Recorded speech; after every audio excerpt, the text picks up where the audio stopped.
먼저 내용 기준에서 심사 내용을 자세히 알아보도록 하겠습니다.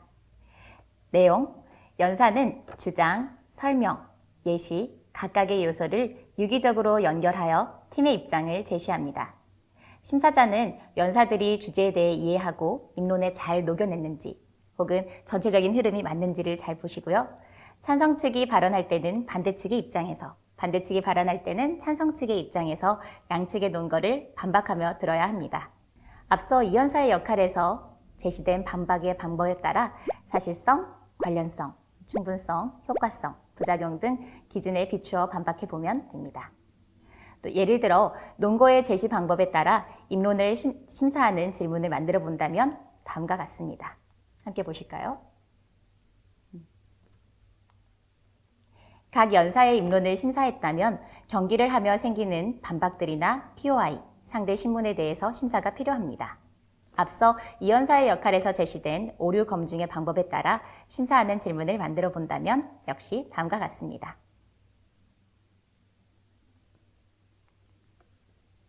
다음은 매너 기준에서 심사 내용을 자세히 알아보도록 하겠습니다. Manners makes man.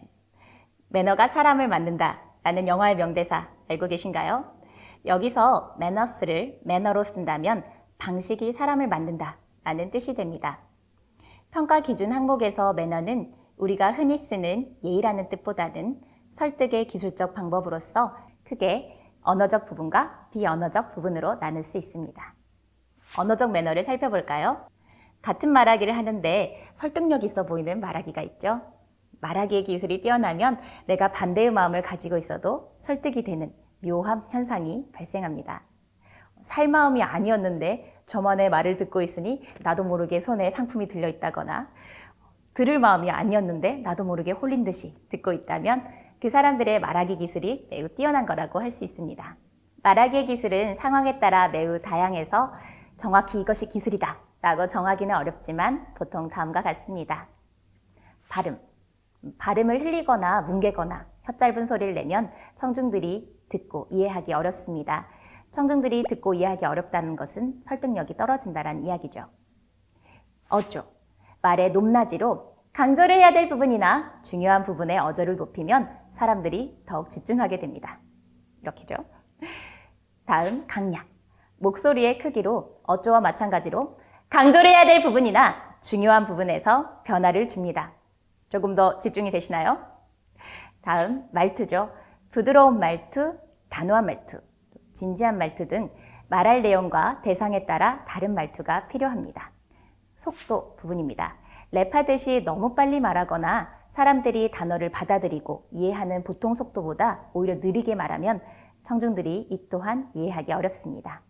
멈춤. 발언을 이어가다가 멈추면 청중들의 집중을 유도하게 됩니다. 때로는 어조를 높이거나 목소리를 크게 하는 것보다 이렇게 멈춤이 효과적일 때가 있죠. 다음, 유머입니다. 진지한 상황을 유머러스하게 표현하거나 적절한 비유적 표현을 사용하면 직설적인 표현이나 오히려 긴 설명보다는 설득력을 높일 수 있습니다. 비언어적인 매너는 말로는 하지 않지만 청중들에게 설득적인 요소인데요. 첫 번째, 시선이 있습니다. 이렇게요. 발언할 때 시선이 원고에 가 있거나 하늘과 땅에 가 있거나 이렇게 청중들의 눈을 바라보지 않는 경우가 있습니다. 이럴 경우는 듣는 사람들을 보면서 말해야 신뢰도를 높일 수 있겠죠. 다음, 제스처입니다. 몸짓, 손짓 이렇게 너무 과하면 집중도를 떨어뜨리지만 적절한 제스처는 이렇게요. 집중과 강조에 효과를 줄 수가 있습니다. 집중이 좀 되셨나요? 다음, 자세입니다. 다리를 떤다거나 이렇게 비스듬히 선다거나 기대어 있거나 책상이라면 엎드려 있거나 하는 등의 자세는 그 연사의 정서적인 신뢰도, 에토스를 떨어뜨릴 수 있습니다. 표정도 마찬가지인데요. 상대 측에서 발언을 하고 있는데 그건 말도 안 돼 라고 하는 표정으로 비웃고 있거나 너무 장난스럽게 보이는 등 청중들에게 정서적인 신뢰도를 떨어뜨릴 수 있습니다. 다음은 전략 기준에서 심사 내용을 자세히 알아보도록 하겠습니다. 스포츠에서도 이기기 위해서는 효과적인 전략이 필요하죠. 디베이트 경기에서도 논거를 설득력 있게 개진하기 위해서는 팀과 함께하는 이런 효과적인 전략이 필요합니다. 첫 번째, 시간 조절 부분입니다. 각 연사가 자신에게 주어진 시간을 충분히 써서 발언하는 것이 필요합니다. 오산식 디베이트에서 초등부는 4분, 중고등부는 5분입니다. 간혹 논거의 내용이 너무 짧을 경우 1분에서 2분만 발언하는 경우가 있습니다. 긴 시간을 사용한 발언이 모두 설득력 있는 것은 아니죠. 그러나 근거에 대해서 설명 부분을 보충한다거나 왜 이 내용이 필요한지 논리적인 연결을 설명하는 등 자신의 생각을 충분히 보충하고 또 개진하는 것은 내 발언의 타당성을 높일 수 있습니다. 다음은 이의제기 활용입니다. 상대 측 연사가 발언할 때 반박의 내용이 있으면 신문하는 시간을 기다리기보다는 있습니다. POI를 이렇게 적극 이용하면 반박하는 데 필요한 시간을 벌 수 있습니다. 또 쟁점이 구체화되어 진짜 필요한 문제를 다루는 좋은 토론이 될 수 있죠. 세 번째, 역할 수행입니다. 오산식 디베이트는 3명이 한 팀을 이루어 경기를 합니다. 따라서 각 연사별로 필요한 역할을 수행해야 팀의 탄탄한 논거를 세울 수 있는데요. 단 어떤 연사가 역할을 다 하지 않았다는 이유로 예를 들어 3연사가 쟁점 정리를 해야 되는 역할인데 쟁점 정리를 하지 않았네 라고 해서 바로 감점하는 것은 아니고 토론하는 데 있어서 팀의 어떤 역할을 수행하였는지 고려해야 합니다. 다음은 팀워크입니다. 팀워크의 내용은 사실 역할 수행과 좀 비슷하게 겹치는 부분이 있습니다.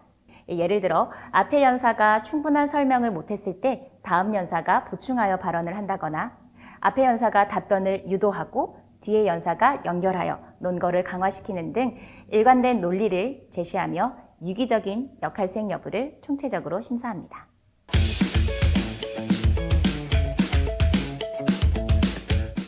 다음은 심사평에 대해 알아보겠습니다. 각 연사별로 점수를 주고 팀별로 총점을 합산하면 어느 팀이 이겼는지 판정할 수 있습니다. 그렇지만 이는 개별적이고 양적인 분석으로 초반에 계속 언급했듯이 심사는 총체적으로 평가되어야 합니다. 그래서 토론자들이 경기를 마치고 경기장 밖으로 나가면 심사자들은 메모했던 내용을 바탕으로 다시 한번 쟁점을 분석합니다. 그럼 차례차례 쟁점 분석하는 순서를 알아볼까요? 플로우 차트를 예로 들어서 쟁점을 분석해 보도록 하겠습니다. 플로우 차트는 심사자마다 쓰는 방법이 다릅니다. 제가 쓰는 방법을 잠시 소개해 드릴게요. A4 용지를 접어서 12칸으로 나눕니다. 그리고 각 칸에 팀별 연사들의 순서를 쓰고 발언 내용을 적습니다. 이때 발언 내용을 모두 다 적을 수는 없기 때문에 중요하다고 생각되는 부분만 골라서 핵심 단어로 적으세요. 왼쪽에는 입론의 내용이, 오른쪽에는 반박의 내용을 적어서 토론 경기의 발언을 한눈에 보도록 정리합니다. 발언뿐만 아니라 경기에서 연사별 발언 시간과 또 플러스하는 가점, 마이너스하는 감점 이렇게 표시를 하고요. 경기를 마친 뒤에는 쟁점을 표시하고 해당하는 발언들을 연결합니다. 이렇게 경기 도중에 찾은 쟁점을 정리합니다. 주의할 점은 심사자가 미리 생각해 놓은 쟁점이 아니라 실제 토론 경기에서 나온 쟁점으로 찾으셔야 합니다. 세 번째, 쟁점별로 양측의 타당성 및 효과성 판단하기입니다.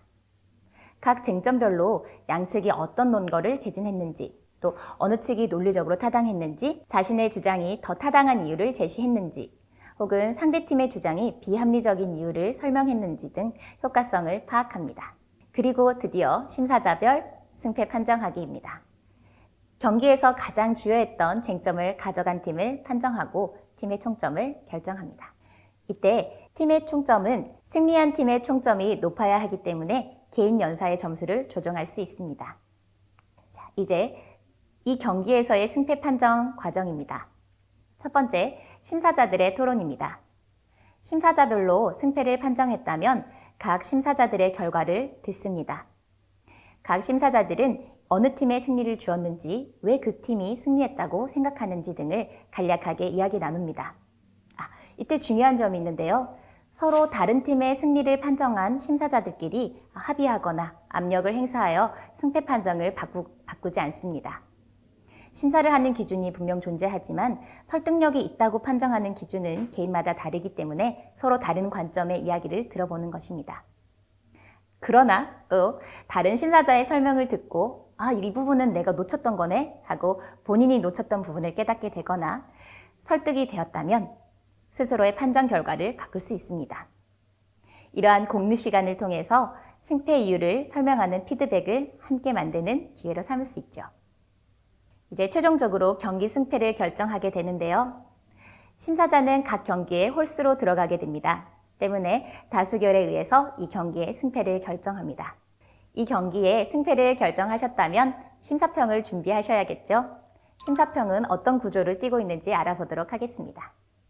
심사평은 토론자들을 경기장 안으로 들어오게 한 후 대표로 의장이 전달합니다.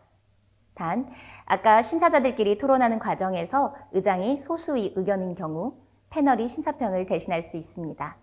그러니까 예를 들어서 3명의 심사자가 있었는데 2명이 찬성, 1명이 반대. 그런데 반대했던 이 1명이 의장이라면 패널에게 심사평을 부탁할 수 있습니다.